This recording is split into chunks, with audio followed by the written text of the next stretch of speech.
아버지 하나님 감사합니다. 부족한 자를 들어서 하나님의 일을 또 감당케 하시고 그 시간 동안에 역사하셨던 또 하나님의 흔적들, 하나님의 역사하심들을 나누게 하셔서 감사합니다. 동일한 우리 안에 계신 한 성령께서 역사하여 주셔서 전하는 자나 듣는 자 동일한 은혜를 받아 누리게 하여 주시었고, 그 현장에서 하나님께서 역사하셨던 그 일들 하나님 이곳에서 일어날 수 있도록 하나님 역사하여 주시옵소서. 모든 것 주께 의탁드리오며 다시 오실 우리 주 예수 그리스도 이름으로 기도 올려드렸습니다. 벌써 시간이 18분이에요. 제가 늘 저 자리에서 했던 게 있거든요. 선교사님, 담임 목사님께서 셀 인도자 모임을 5시에 올라오십니다. 제발 시간 맞춰 끝내주세요. 제가 협박 아닌 협박을 하면서 확답을 받고 그렇게 선교사님들을 이렇게 올려 보냈는데 네, 제가 스스로 한 게 있다 보니까 이렇게 쫓깁니다. 아이고, 시간이 벌써. 자, 가보겠습니다. 자, 오늘 함께 나눴던 말씀을 잠깐 먼저 좀 보고 갔으면 좋겠는데요. 오늘 본문 말씀 1절을 보면요, 여러분 두 가지 배경이 나옵니다. 먼저는 지역적 배경과 장소적 배경이 나오는데요. 오늘 본문 말씀을 보시면요, 바울의 전도 여행팀이 2차 전도 여행을 하면서 이 데살로니가의 지역을 합니다. 그래서 이 지역적 배경은 데살로니가라는 지역입니다. 그리고 바울이 이제 선교를 하는 장소적 배경이 나오는데 그 장소가 어디입니까? 회당이라는 곳이 나타나 있죠. 그래서 바울이 선교 사역은요 주로 이 유대인의 회당을 거점으로 이루어졌다는 걸 알 수가 있습니다. 제가 PPT는 띄워놓고 할게요. 제 얼굴 안 보여도 괜찮습니다. 네, 이렇게 됐습니다. 네, 이겁니다. 바울은요 이 유대인의 회당을 거점으로 선교 사역을 했다라는 것을 우리가 사도행전을 읽어보다 보면요 잘 알 수가 있습니다. 그래서 비시디아, 안디옥, 이고니온, 베레아, 아덴, 고린도, 에베소, 드로아, 이 사도행전에 기록되어 있는 그곳을 방문할 때마다 회당을 먼저 방문하여서 복음을 전했다라는 것을 우리가 확인해 볼 수가 있습니다. 여러분, 이곳에 회당이 있다는 것은 무엇을 의미하냐면요, 디아스포라 유대인들이 흩어졌던 유대인들이 그곳에서 거주하여서 살아가고 있다라는 것을 의미하고 있는 것입니다. 자, 그러면요 이 회당은요 어떤 곳인가라는 것들을 우리가 한번 봤으면 좋겠는데, 이거 잘 안 보이시지만 제가 설명을 드릴게요. 이 회당의 역사를 좀 살펴보면요, 이 회당은 성전을 중심으로 이렇게 살아가던 이들이 이 바벨론 포로로 끌려가면서 또 민족들이 흩어지게 되어졌잖아요. 그러면서 이 성전을 중심으로 모이면서 살아가던 이들이 그런 거를 하지 못하게 되면서 이 디아스포라 유대인이라는 표현이 생기면서 이게 각각의 사람들이 지역에 흩어져 살게 되어집니다. 그래서 그들은요 이 회당이라는 것을 만들어 모이기 시작했던 것입니다. 세계 각처로 흩어진, 그때 당시의 세계관 가운데서 세계 각처로 흩어진 유대인들이 유대인들 성인 10명 이상만 모이면 회당을 세우고 그곳에서 자신들의 신앙적 전통을 전수하면서 민족적 정체성과 교육과 또 서로의 교류의 장이 되어졌던 것이 바로 유대인들의 회당이라고 할 수 있는 것입니다. 그래서 디아스포라 유대인들, 흩어진 유대인들이 거주하여 살고 있는 곳에는요 어디는 곳을 가나 이 회당이라는 것이 있었습니다. 그래서 어떻게 했습니까? 이 사도 바울이 주로 회당을 중심으로 복음을 전했다는 것을 우리가 사도행전을 통해서 확인해 볼 수가 있습니다. 이것이 사도 바울의 선교 전략으로 저는 보여집니다. 그렇다면 왜 회당을 먼저 방문했느냐라는 것인데, 이것은요 하나님에 대한 믿음이 있는 사람들이 그곳에 있었기 때문에 그런 것입니다. 회당의 구성원들을 보면요, 소위 말하는 디아스포라 유대인들, 또 태생적인 유대인들, 또는 이주하여서 그곳에서 살고 있는 이주인 유대인들, 또는 이방인이었다가 할례를 받고 유대교로 개종한 개종자 유대인들, 아직 유대교로 완전히 할례를 받진 않았지만 하나님에 대한 믿음을 가지고 살아가는, 하나님을 두려워하는 이방인들, 경건한 이방인들이 함께 이 회당 안에서 모였던 것입니다. 하나님께서 이미 그들을 한 곳으로 이렇게 모여두셨고, 그 모아둔 사람들을 향해서 사도 바울이 그들을 찾아가 예수가 곧 하나님이시다라는 것들을 전했던 것입니다.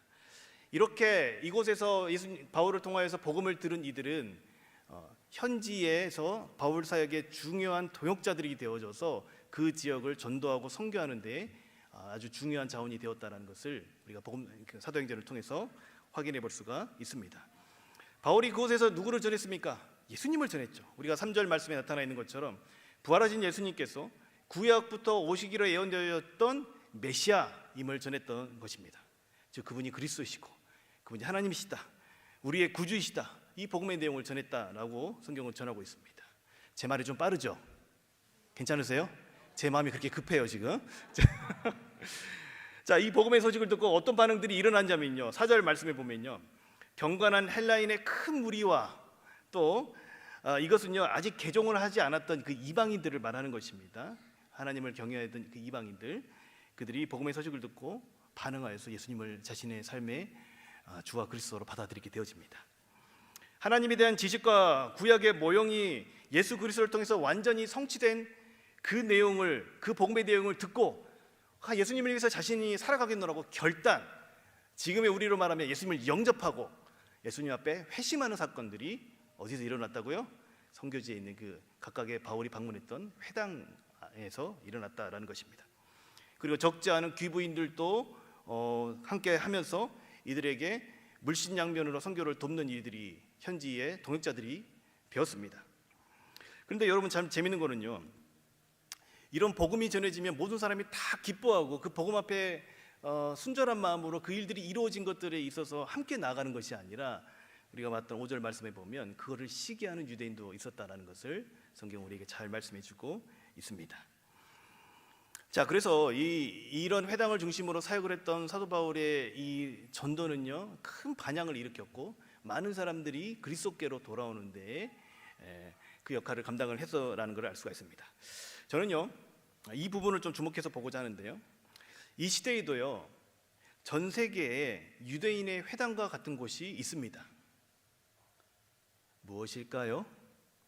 바로 해외에 한인들이 세운 한인교회가 저는 그 역할을 감당하고 있다고 보여집니다. 잘 보세요. 해외에 있는 디아스포라 한인들이 세운 그 교회인데요, 지금은 조금 줄었지만 여러분, 코로나 이전에는요 한국 사람들이 전 세계 193개국에 나가서 거주하여 살아가고 있다고 합니다. 그 인원도요 730만 명이나 된다는 거예요. 어마어마하죠. 그리고요, 우리는 그렇게 흩어진 사람들을 디아스포라 한인들이라고 부르는데, 그 각지의 선교사님들이 174개국에 나가 계신다고 합니다.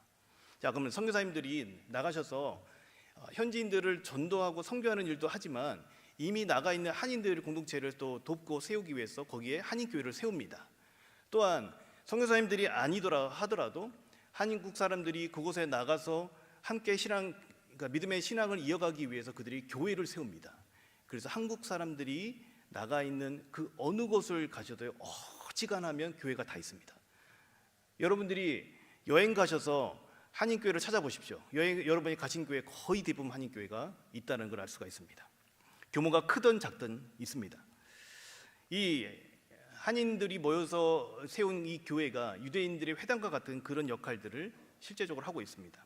전 세계에 세워진 이 한인교회는요 디아스포라 한인들의 신앙, 교육, 민족의 정체성, 또 한인들의 구심점 역할을 하고, 또 이곳에서 회당과 같은 문화적인 배경과 신앙적인 배경을 가진 이들이 함께 모여 있습니다. 이게 무슨 말이냐면요, 유대인들 회당에는 태생적인 유대인들, 개종자 유대인들, 아직 하나님을 온전히 이렇게 할례를 받지 않은 하나님을 경외하는 이들, 이런 사람들이, 다양한 사람들이 모여 있다고 말씀을 드렸잖아요.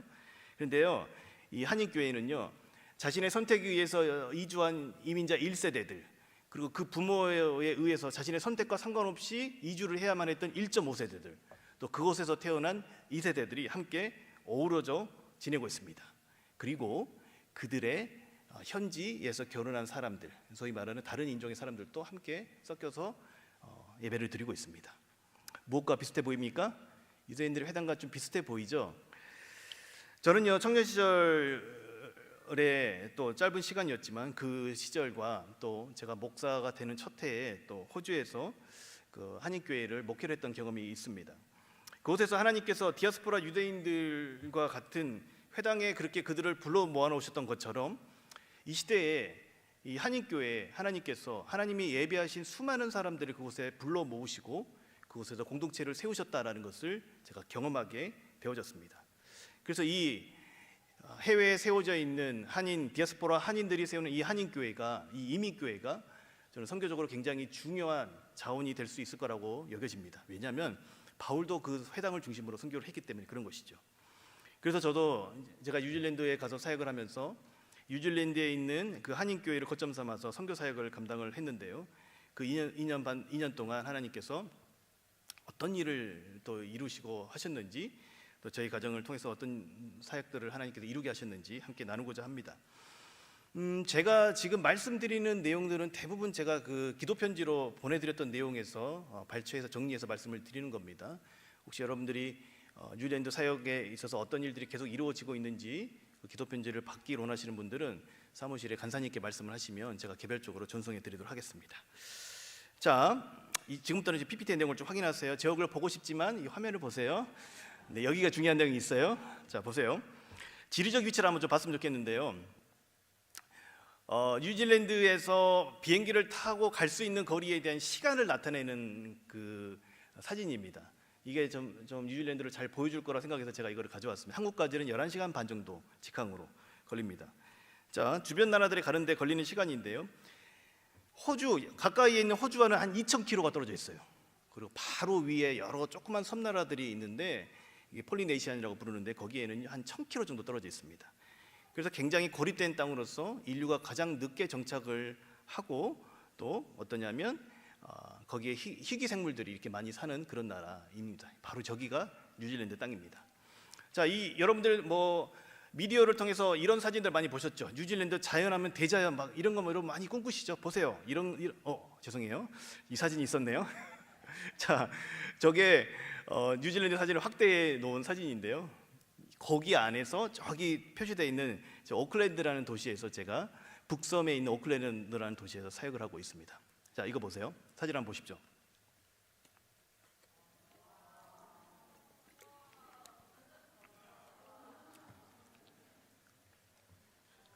화면이 크고 선명하니까 아주 잘 나오네요. 자연이 잘 보존되어 있고 화산과 빙하가 아름다운 나라로 유명합니다. 또 넓은 목초지가 잘 발달되어 있는 곳이고 이런 지금 보신 이거는 저도 사진으로만 봤습니다. 구글에서 따왔어요. 왜 그러냐면 제가 거주하는 곳이 북섬이라고 그랬잖아요. 북섬은 우리나라 자연과 굉장히 흡사해요. 여러분들이 여기서 언덕으로 나가다 보시면 그 푸르른 산을 보시면 그게 뉴질랜드라고 생각하시면 됩니다. 그 제주도 어딘가에서 본 듯한 장면들이 해안에서 보이기도 합니다. 사실 그래서 북섬은 시골 출신인 저에게는 큰 감동을 아직까지 주지는 못했습니다. 제가 호주에서 사역할 때는 호주의 대자연을 보면서 와, 이게 호주의 스케일이지 이런 생각을 했던 적이 있었는데 아직까지 저에게 그런 감동을 주지는 못했습니다. 근데 여기에 나온 것은 대부분 남섬이라는 곳에 있고 남섬이 그래서 관광으로 굉장히 발달해 있습니다. 저도 언젠가는 가볼 거로 생각하고 이렇게 한 나라 아니지만 외국에 가는 느낌이에요. 그 비용도 많이 들고 물가가 비싸서 아직까지는 저는 가보지를 못했습니다. 근데 이런 곳이에요. 이런 자연이 있는 곳입니다. 근데 이런 곳에서 사람들이 어떻게 모여 사냐면요. 인구가 있는데요. 인구가 한 522만 명인데요. 자, 이 인구가 2000년에는요 385만 명밖에 안 됐습니다. 그러니까 생각보다 우리나라보다 한 4배, 5배는 좀 클 것 같아요. 근데 인구가 이것밖에 안 살아요. 근데 보세요. 20년 만에 거의 한 150만 명 이상이 늘어났어요. 그죠? 근데요 1970년대부터 이거를 따져보면요 지금 이 인구가 2배가 됐습니다. 1970년대 200만 명대밖에 안 되는 작은 나라였습니다. 적극적인 이민 정책으로 인해서 나라의 인구가 이렇게 급증하게 된 것입니다. 그리고 대부분의 사람들이 어디에 사냐면요 75% 이상의 사람들이 북섬이라는 곳에 제가 살고 있는 그 지역 인근에 살고 있습니다. 그리고 제가 살고 있는 도시는 한 150만 정도의 사람들이 모여 사는 대도시입니다. 딱 하나 있어요. 그 대도시가. 나머지는 다 40만 미만의 도시입니다. 그런데 여러분 보세요. 이렇게 적극적인 이민 정책으로 이 나라가 이렇게 인구가 늘어났잖아요. 그 출신 국가들을 한번 파악을 해보니까 한 200개국 이상에서 사람들이 이민을 와서 살고 있다는 거예요. 근데 제가 살고 있는 도시가 오클랜드라고 그랬잖아요. 그 오클랜드에는요 한 도시 안에 놀라지 마세요. 몇 개국 정도의 사람이 모여 살고 있을 것 같습니까? 170개. 170개 이상의 사람들이 국 이상의 출신들이 살고 있는 겁니다. 근데 보시면요. 인종의 구성들이 다 이럽니다. 다양한 나라의 인종이 모여 사는데 전체 뉴질랜드 인구의 27%가 해외에서 태어나서 이렇게 이주해 온 사람입니다. 특별히 제가 살고 있는 그 오클랜드는요 40%의 사람이 해외에서 출생해서 그곳으로 이주해 온 사람들이 살고 있다고 합니다. 몇 개 나라에서요? 170개 이상의 나라에서. 굉장히 놀랍지 않으십니까? 다양한 인종들이 모여 살아요. 그래서요 저는요 이렇게 정의해 볼 수 있을 것 같아요. 뉴질랜드의 이런 인구 구성을 보면서 이런 생각을 해봤습니다. 200개국 이상의 출신의 사람들이 모여 살기 때문에 다문화, 다국적, 다종교, 이 다양성이라는 것이 굉장히 보편적인 가치로 인정을 받습니다. 그래서 사람들이 이러한 다양한 사람들이 모여 살고 있기 때문에 이 다양성과 여러 사람들을 포용해야 되는 포용성에 대해서 굉장히 중요한 가치로 여기며 살아갑니다. 이 사회에 있어서요, 굉장히 중요한 가치입니다. 그로 인해서요, 각 개인이 추구하는 가치들 이런 것들이 아주 존중받아야 된다고 생각을 해요. 우리 한국 사회가 아주 뜨거운 이슈죠. 이 동성애, 이런 문화 때문에 이 나라에서는 적극적으로 그게 수용이 되어지고 포용이 되어져 있습니다. 그리고 타종교에 대한 수용성도 굉장히 높습니다.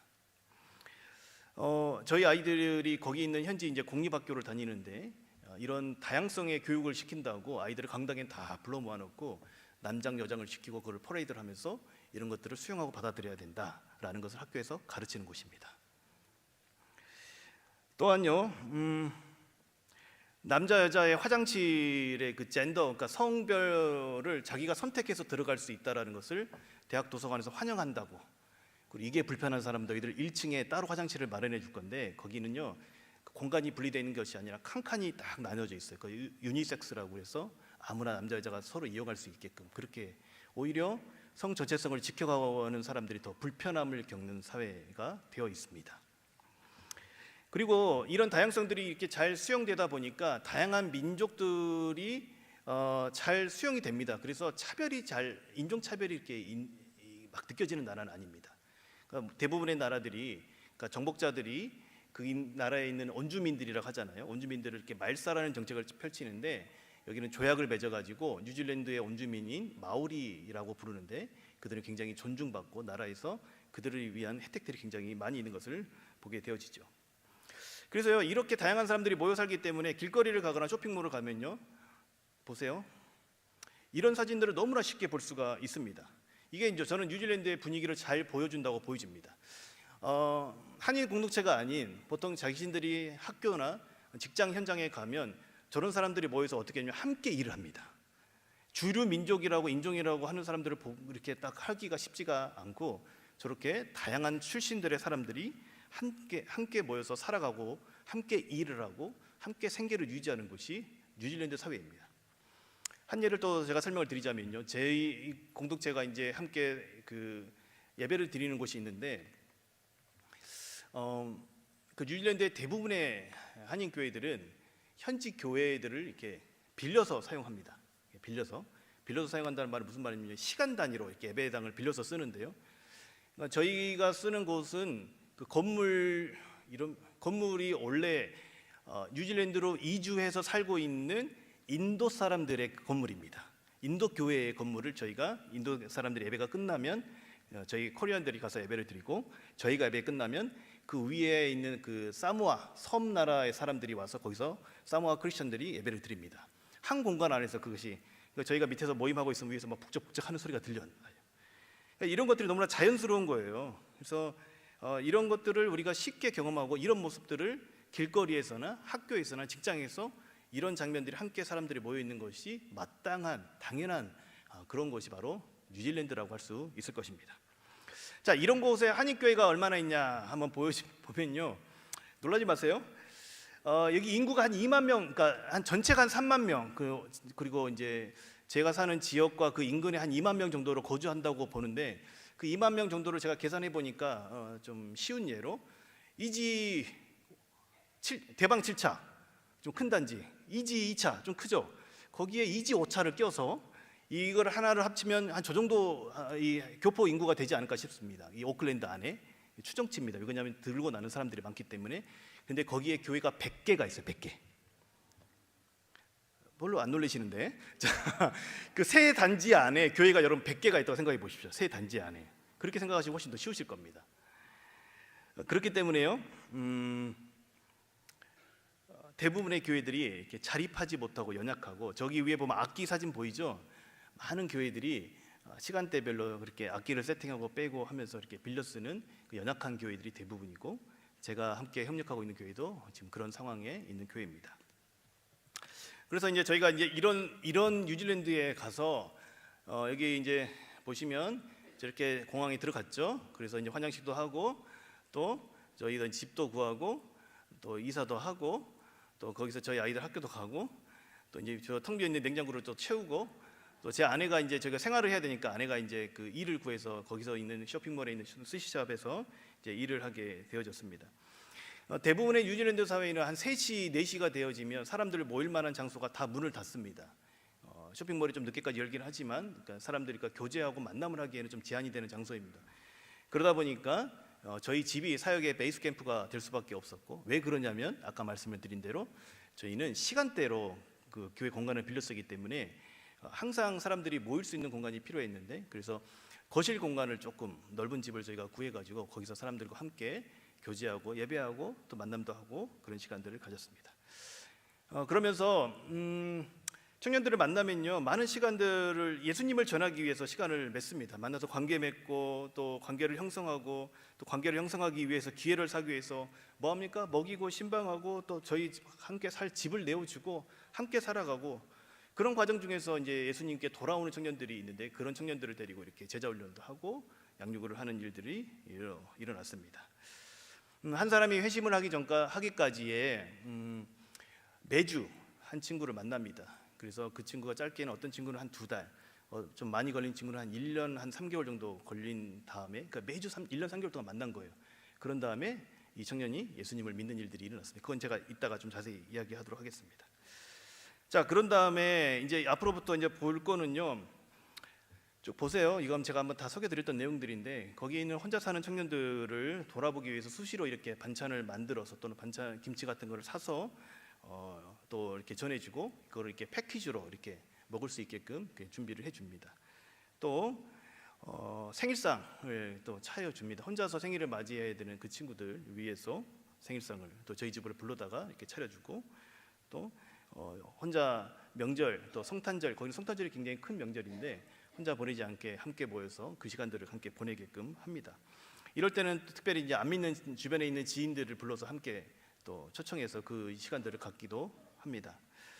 그리고요, 무엇보다도 여기 보시면요, 이게 음식 사진이 많죠. 제 아내가 정말 고생을 많이 했어요.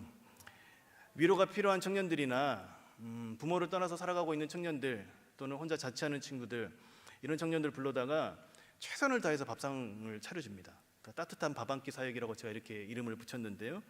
그러다 보니까요, 어느 날은 제 아내가 이제 일을 하고 있잖아요. 그렇게 해서 저녁 시간을 주로 이렇게 식사 대접을 하는데, 한 중복된 인원들 포함해서 한 달에 뭐 적게는 한 100인분, 많게는 한 150인분 정도의 이게 밥을 준비를 합니다. 그리고 이게 쉼터 사역인데요. 뉴질랜드는 이제 생활 물가가 굉장히 비싼 나라입니다. 특별히 주택 가격이 굉장히 비쌉니다. 그래서 보편적인 4인 가족이 사는 뭐 방 3개짜리 정도의 집이요, 놀라지 마십시오. 한 달 월세가 200만 원을 넘어갑니다.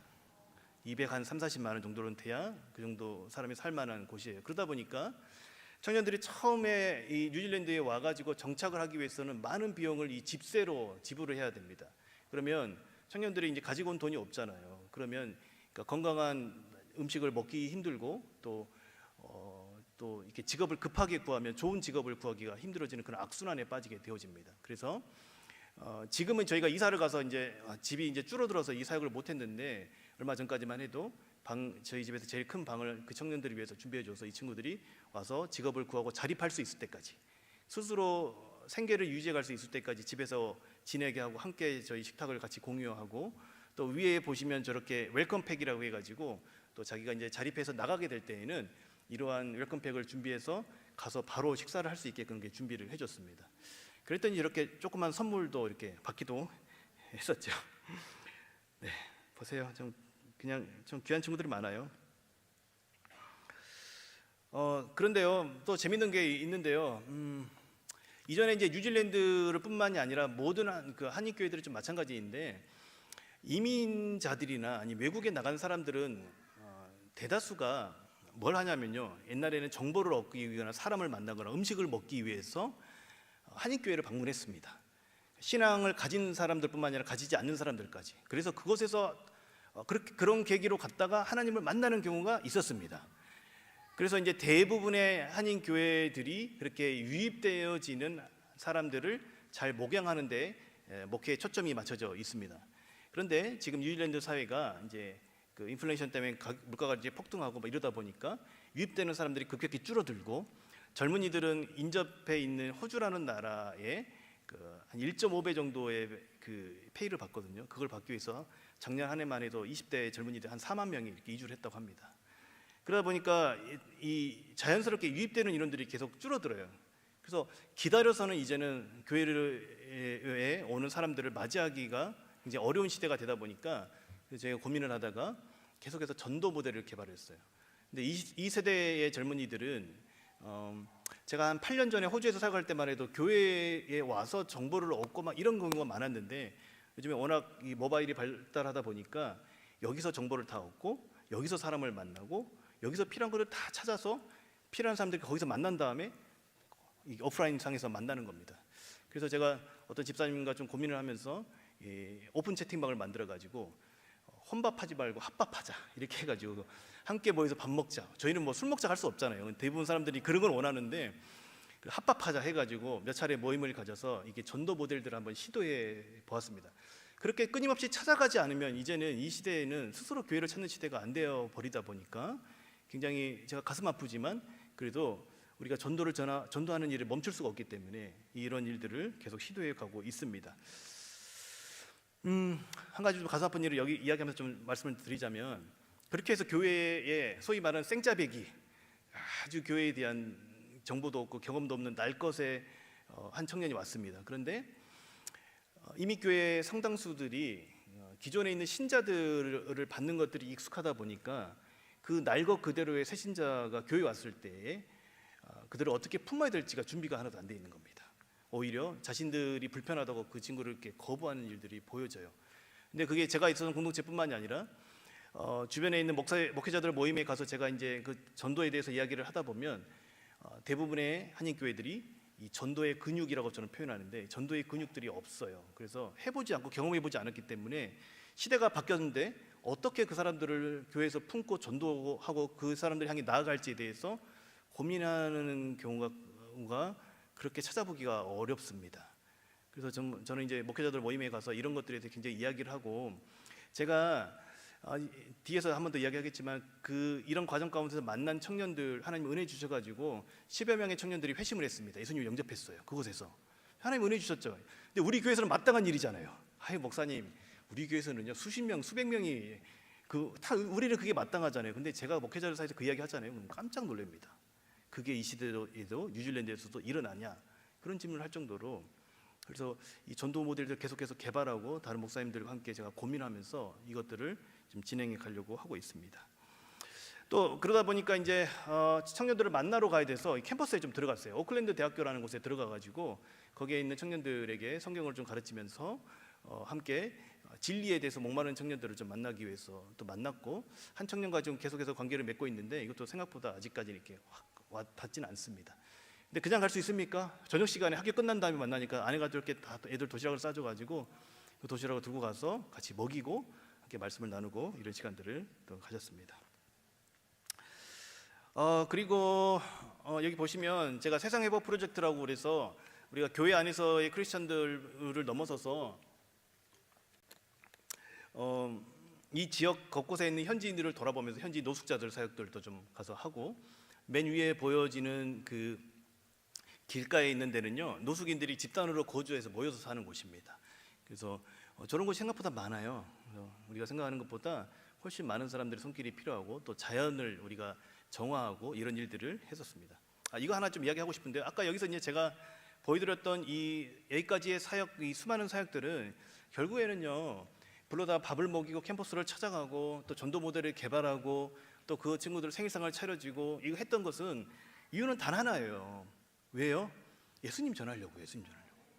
예수님 전할 기회를 얻기 위해서 계속해서 끊임없이 접촉하는 겁니다.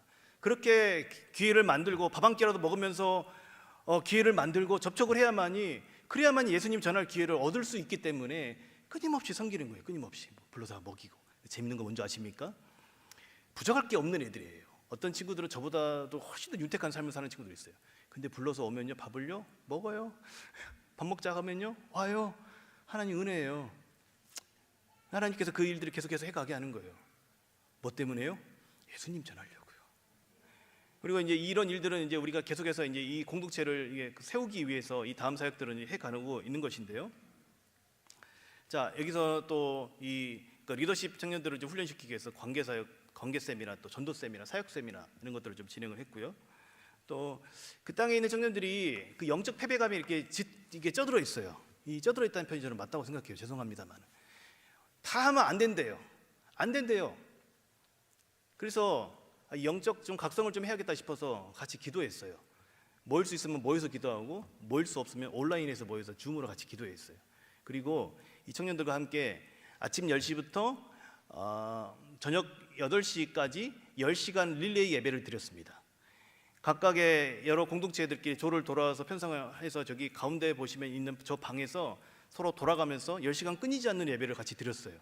함께 모여서 예배드리고 함께 기도하고 또 공동체별로 그 방에 골방에 들어가서 예배를 드리고 나머지 시간에 우리 같이 함께 교제하고 하나님 나라를 꿈꾸고 저기 앉아있는 저 청년들이 그때 10시간 예배 목사님 되겠어요? 저한테 막 질문하더라고요. 그래서 사실 저도 되게 마음이 졸였어요.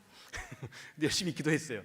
근데 그 시간 끝나고 목사님 예배 시간이 짧았어요. 그 시간은 저희가 생각하지 못했던 은혜가 있었다라는 그런 이야기를 들을 수가 있었습니다. 저희가 뜻을 두고 하나님 일을 감당을 하면 하나님께서 일하시는 것들을 경험할 수가 있었던 것입니다. 그리고 뭐 공동체 회복을 위해서 이 친구들 상처들이 많아요. 그래서 교회를 떠나는 일들이 너무 비일비재하고 그래서 하나가 됨을 위한 이런 공동체 회복 사역들도 했었고요. 그다음에 아까 말씀드렸던 작은 교회들이 너무 많다고 그랬잖아요. 그래서 연대하지 않으면 우리가 힘을 키울 수가 없습니다. 그래서 이 목회자들끼리도 모이기도 하고 거기 있는 뉴질랜드 코스타에 같이 참여해서 그 청년들을 섬기기도 하고 또 그 한 지역에서 노숙인들을 시티에 있는 노숙인들을 섬기는 그 교회에 우리가 동참해서 함께 하기도 하고 연합 집회도 하고 뭐 그런 연대 사역들을 했습니다. 왜 할까요? 전도하려고요. 우리가 함께 그 마음들을 공유하면서 이 땅 가운데 불같이 젊은 세대들을 일으키고 이 땅에 있는 한인들을 회복하는 일들을 이루어야 하기 때문에 이런 일들을 이뤘습니다. 그리고 나서요, 좀 중요한 사역 중에 하나인데요. 이민사회의 특징 중에 하나가 많은 사람들이 다시 돌아갑니다. 다른 지역으로 가든 아니 한국에 공부를 끝내고 가든 워킹 홀리데이 비자가 끝나서 다시 돌아가든. 그런데요, 이 한 명 한 명을 저는 파송하는 마음으로 보냅니다. 이 청년들이 한국에 있을 때는요, 자신들의 익숙한 문화와 환경 때문에 좀처럼 마음을 열지 않아요. 그런데요, 타 문화와 다른 나라에 왔다는 이유 하나만으로 문화에 대한 수용성들이 이렇게 넓어집니다. 그래서 다른 문화를 받아들이려는 그런 열심을 내는 것과 함께 기독교에 대해서, 기독교 진리에 대해서 마음을 여는 친구들이 굉장히 많습니다. 그래서 여기서 이 친구들이 예수님 믿고 한국 돌아간 애들이에요. 그래서 저는요, 이 친구들을 다시 한국에 재파송, 한국교회에 재파송하는 마음으로, 이 친구들이 비록 그곳에서 예수님을 만났지만 한국교회에 또 다른 불씨가 되는 마음으로 이 친구들을 잘 파송하는 일들을 해가고 있습니다. 이건 제가 이제 애정 사역인데 여러분 기도해 주시면 감사하겠습니다. 아까 제가 말씀을 드린 대로 그 이민 1세대들, 한국에서 이제 어느 정도 장성하여서 이주해온 1세대들이 진입할 수 있는 직업군이 좀 제한적입니다. 언어가 원활하지 않기 때문에. 그래서 대부분 주일날 쉬지 못하는 직업군들에 많이 가서 종사를 하고 있습니다. 근데 그 인구가 꽤 돼요. 오늘 하나님이 그걸 저에게 보여주셨는데, 그래서 제가 찾아봤어요. 오클랜드에 100개의 교회가 있는데 이들을 위한 사역을 하는 교회가 있는가 봤더니 없는 겁니다. 하나님 이걸 어떻게 해야 될까요? 이게 이제 그러면 평일날 이들을 위한 공동체를 만들고 예배를 드려야 되는데 이게 또 그 여러 가지 어려움들이 있어서 쉽게 시작하지 못하는 부분들이에요. 그 기도하는 가운데 주변에 이제 비전을 공유하는 가운데 엊그저께 연락이 왔어요. 그 오클랜드에 직장인 선교회라는 곳이 있거든요. 선교회라고 이름이 돼 있는데 오클랜드에 있는 그 영사관 직원들을 중심으로 이렇게 만들어진 단체인데 그곳에서 자신들의 이름을 써도 좋다. 그래서 목사님 그 자신들이 어떤 사역을 할지 좀 정확하게 알려주고 직장인 선교회의 이름으로 이 일들을 하시면 좋겠다라는 연락을 받았습니다. 그래서 제가 이번에 들어가면 구체적으로 이것들을 어떻게 해갈지 논의할 건데요. 여러분 기도해 주시기 바랍니다. 네, 처음에 정착하고 이주해서 정착하고 거기서 생존을 위해서 살아가다가 신앙을 잃어버린 소위 말하는 가나안 성도들도 굉장히 많습니다. 저는 이 두 가지를 놓고 이제 앞으로 다음 사역들을 어떻게 펼쳐갈지 기도하며 준비하고 있습니다. 여러분 이 모든 것들이 바로 이것을 하기 위해서입니다. 여기 나와 있는 청년들이 다 예수님을 자신들이 삶의 주와 그리스도로 영접하고 회심한 친구들입니다. 천하보다 귀한 영혼들을 구원하기 위한 하나님의 열심에 동참하여서 이 일들을 이루어가는데, 여러분 우리가 다음 세대가 아닌 다른 세대가 일어나고 있다는 말 너무 많이 들어보셨잖아요. 그 다음 세대에게 예수 그리스도의 복음을 전하기 위해 그간 했던 것들이에요. 그래서 시간을 쓰고 불러다 밥을 먹이고 함께 또 그 사람들의 삶을 돌아보고 그 일들을 하면서 지내왔었습니다. 예수님 전하기 위해서, 다른 이유 없습니다. 저도 저희 집에서 누군가와 같이 살면 불편해요. 좀 편하게 옷도 입고 나가고 싶은데 그럴 수도 없고, 화장실도 공유해야 되고 또 먹여야 되고, 때로는 우리의 라이프 스타일과 맞지 않는 삶을 살았을 때 이걸 말을 해야 되나 말아야 되나 그런 고민도 하고 그렇게 살아가요. 근데 왜 살아가요 그렇게? 예수님 전하려고요. 한 명이라도 더. 하나님께서 그런 마음을 기뻐 받아주셨고 10여 명의 청년들에게 이 복음을 전했고, 그 복음을 전한 청년들이 자신의 삶에 예수님을 인정하면서 살아가는 그 결신들이 일어났습니다.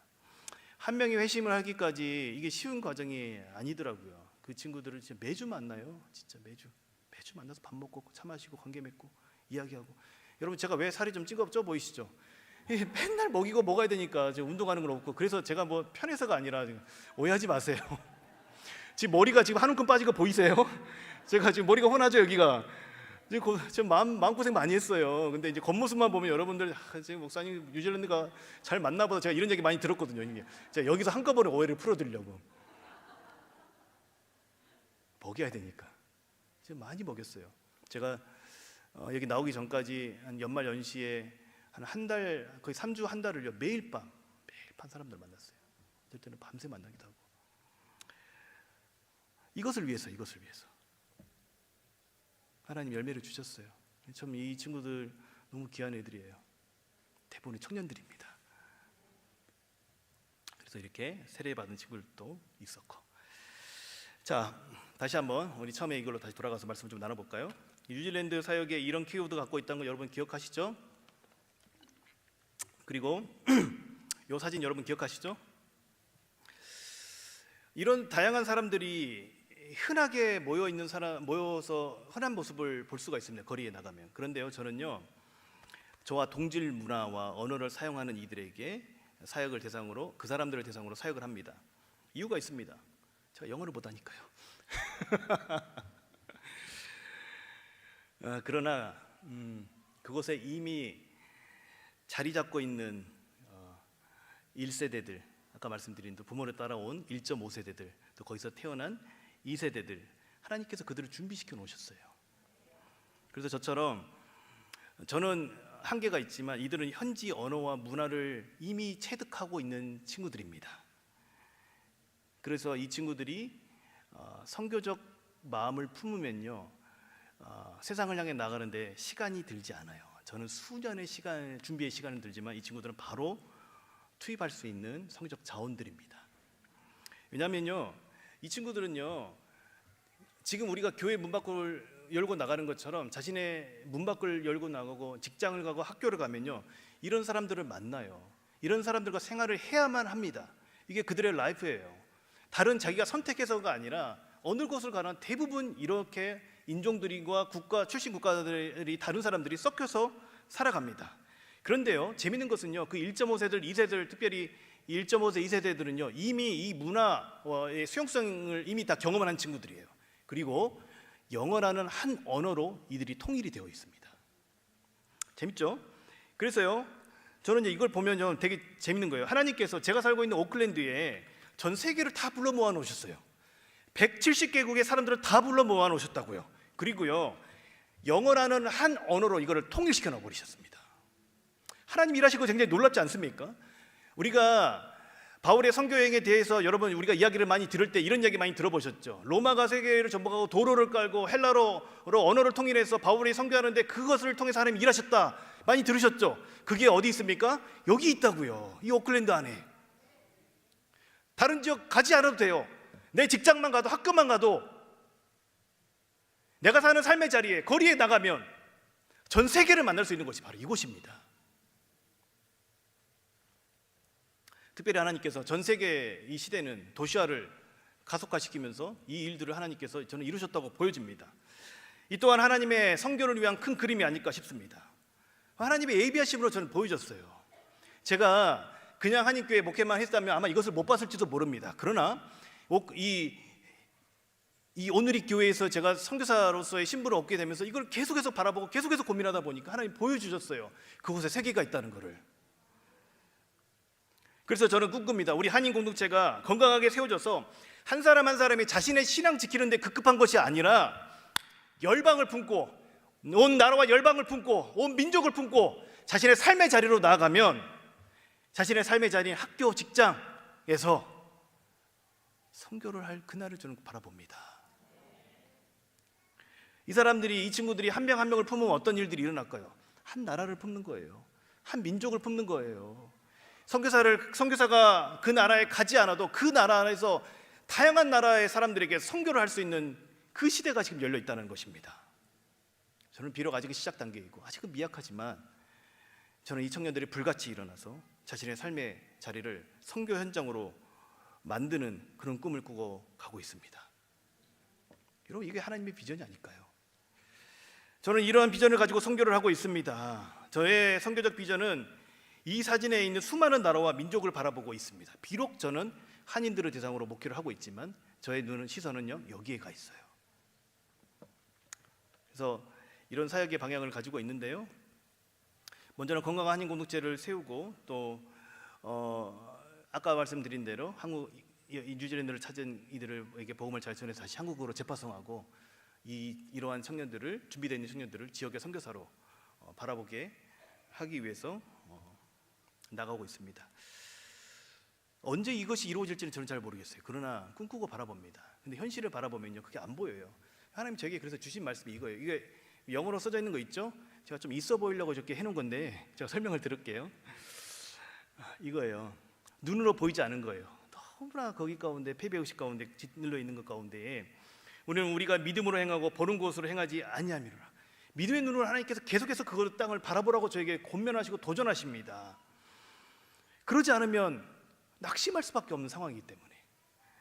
그런데요, 하나님께서 끊임없이 제 힘으로, 제 능력으로 하고자 하는 저에게 뭐라고 말씀하시냐면, 이 스가랴 4장 6절 말씀으로 만군의 여호와께서 말씀하시되 이는 힘으로 되지 아니하며 능력으로 되지 아니하고 오직 나의 영으로 되느니라.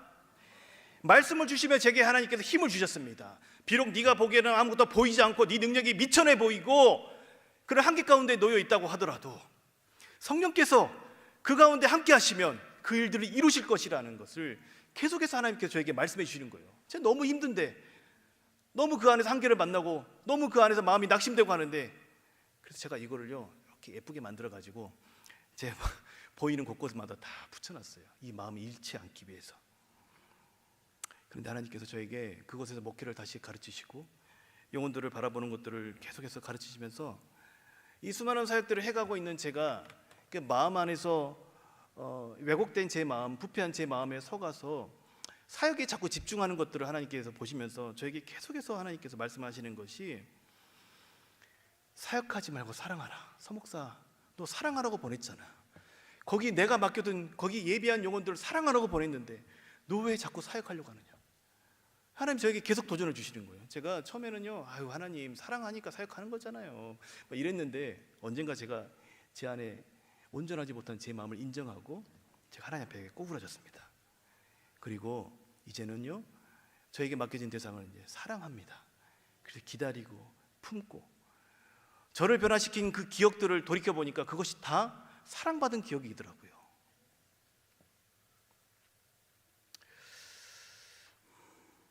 그래서 여러분, 제가 이 마음 잘 지켜갈 수 있게끔 기도해 주세요. 마지막으로 이 시대의 선교에 대해서 이야기하고 제가 말씀을 마치도록 하겠습니다. 제 마음이 급해요. 다시 넘었어요. 저는요, 이 바울의 선교의 모델을 따라서 유대인들이 모여있는 회당과 디아스포라 한인교회를 중심으로 제가 복음 전도와 선교 사역을 감당하고 있다고 말씀을 드렸잖아요. 왜냐하면 그곳에는 복음을 들어야 될 사람이 있고 그 복음을 들은 사람들을 통해서 또다시 복음을 들어야 될 사람들이 있기 때문에 저는 그곳으로 갔습니다. 하나님 부르셔서 갔습니다. 그렇기 때문에요, 전 세계 곳곳에 지금도 여전히 어떤 선교사가 필요하냐면 저같이 현지 가서 삶을 살아내야 되는 선교사들이 필요합니다. 저는 그것을 보내는 선교사라고 이렇게 표현하고 싶습니다. 그래서 지금 우리에게 요구되는 것이 또 있는데, 이 시대를 대한민국을 보는 눈이 필요한데, 우리 대한민국 사회가 어떤 사회가 되는지 한번 보십시오. 우리 대한민국이 265만 명의 외국인들이 함께 우리와 살아가고 있는 세상이 되었습니다. 제가 2000년대 초중반에 곧 우리나라가 100만 외국인 시대가 된다고 했는데 20년 만에요, 그게 2배가 넘게 2.5배가 되어졌습니다. 이 수치는 앞으로 급격히 증가할 거예요. 20명 중에 1명이 외국인이란 말이에요. 우리 곁에 매우 가까이 이 다문화 사회가 이미 와 있다라는 것입니다. 이들의 여러분 출신 국가를 좀 보십시오. 어디입니까? 중국, 베트남, 태국, 미국, 우즈베키스탄, 필리핀, 일본, 어떤 나라들일까요? 주보를 한번 봐보세요. 세계 곳곳에 우리 대한민국에서 가장 많은 선교사를 보내는 나라들이 아마 저는 이 나라가 아닐까 싶습니다. 그렇죠? 많은 선교사님들이 아마 나가 계신 나라일 것입니다. 그런데 이제는요, 역으로 이 나라 사람들이 우리나라로 들어와요. 사람들이 몰려오고 있어요. 여러분, 유지인들을 찾은 한국의 청년들이 이 문화와 복음에 대한 수용성들이 커졌던 것처럼 우리나라에 들어온 외국인들은요, 어떤 사람들이 확률이 크냐면요, 대한민국의 문화와 여기서 전하는 복음을 받아들일 수용성들이 커진 분들이 많습니다. 그리고 대부분 일을 해야 하기 때문에 한국어를 어느 정도 배워옵니다. 자신의 나라에서는 선교사를 통해서 복음을 듣지 않은 사람들이 이곳에서는 복음을 들을 수 있는 확률이 확률적으로 훨씬 더 높아진다는 것을 의미하는 것입니다. 이제 저와 여러분도 이 대한민국에서 한국어로 복음을 전할 수 있는, 선교할 수 있는, 한국어로 선교할 수 있는 시대가 열렸다는 것입니다. 여러분, 우리에게 멀지 않는 선교 현장을 여러분 보시기 바랍니다. 마지막 때에 하나님께서는요, 수많은 나라의 선교사를 보내시고 수많은 나라의 사람들을 한 곳으로 모으고 계십니다. 여러분, 눈을 들어 보십시오. 여러분 주변에 외국인 한두 명은 다 있잖아요. 선교적 관점으로 보면 그 한 사람 한 사람이 여러분의 삶의 자리에서 여러분들이 그분들을 품기 시작하면 여러분들은요, 그 나라의 선교사가 되는 거예요. 여러분들을 통해서 그 나라가 복을 받게 되는 것입니다. 그 나라와 그 민족이 복을 받게 되는 것입니다. 그래서 저는 꿈꾸어 보기를, 한국에서 여러분들을 통해서 복음을 들은 그 외국인들이 언젠가 또 비자가 끝나거나 사정이 있어서 본국으로 돌아갈 거 아니겠습니까? 그 본국에 누가 있어요? 누가 있겠습니까? 우리가 보낸 선교사가 있잖아요. 그 보낸 선교사에 이들이 든든한 조력자가 되는 거예요. 현지 선교사들이 한 명의 조력자를 만드는데 얼마나 많은 에너지를 쏟겠습니까? 그런데 여러분들의 삶의 자리에서 만나는 외국인들에게 복음을 전하고 그들이 다시 그날에 돌아갔을 때 이 현지 선교사의 든든한 동역자가 되는 것을 우리 함께 꿈꿨으면 좋겠습니다. 그래서 저는요, 이 두 가지를 함께 바라봤으면 좋겠습니다. 선교사서 열심히 보내야 돼요. 삶의 자리에서, 또한 우리가 삶의 자리에서 선교하는 이 3자리 선교사가 되어야 한다고 보여집니다. 우리에게 이 이중 정체성이 같이 있습니다. 현지에서 선교사역을 감당하는 선교사를 기억하고 기도하고 후원하고 때로는 아웃리치를 통해서 협력하고 그런 보내는 선교, 우리 너무나 잘하고 있잖아요. 끊임없이 해야 돼요. 끊임없이. 그와 함께 우리의 삶의 자리에서 만나는 수많은 외국인들에게 복음을 전하는 3자리의 선교사로서의 부름이 이 시대에 저와 여러분에게 저는 있다고 보여집니다. 여러분, 이 부름을 외면하기에는 우리의 3자리의 외국인들이 너무나 가까이 와 있어요. 이 부름을 외면하지 마시기 바랍니다. 여러분이 한 사람, 그 한 민족, 한 나라를 품을 때 그들이 그 나라의 귀한 선교적 자원이 되는 것입니다. 우리 각자의 부르심의 땅에서 바울의 선교 모델을 따라 하나님이 미리 예비해 놓으신 이들을 섬기고 품는 보내는 선교사, 또한 삶의 선교사로서의 3자리 선교사로서의 사명을 감당해가는 저와 여러분이 되기를 우리 주 예수 그리스도의 이름으로 축복합니다. 아버지 하나님, 감사합니다. 부족한 자를 통하여서 하나님께서 하신 일들을 전하게 하셔서 감사합니다. 아버지, 이것이 저 한 사람의 꿈과 저 한 사람의 삶이 아니라 우리 모두의 삶이 되게 하여 주시옵고, 우리가 정말 그렇게 함께 보내는 선교사의 정체성, 또 3자리의 선교사의 정체성을 잘 감당하며 살아갈 수 있는 저와 이 오늘의 교회가 되어줄 수 있도록 하나님 함께하여 주시옵소서. 모든 것 주께 맡겨드립니다. 다시 오시 우리 주 예수 그리스도 이름으로 기도 올려드렸습니다.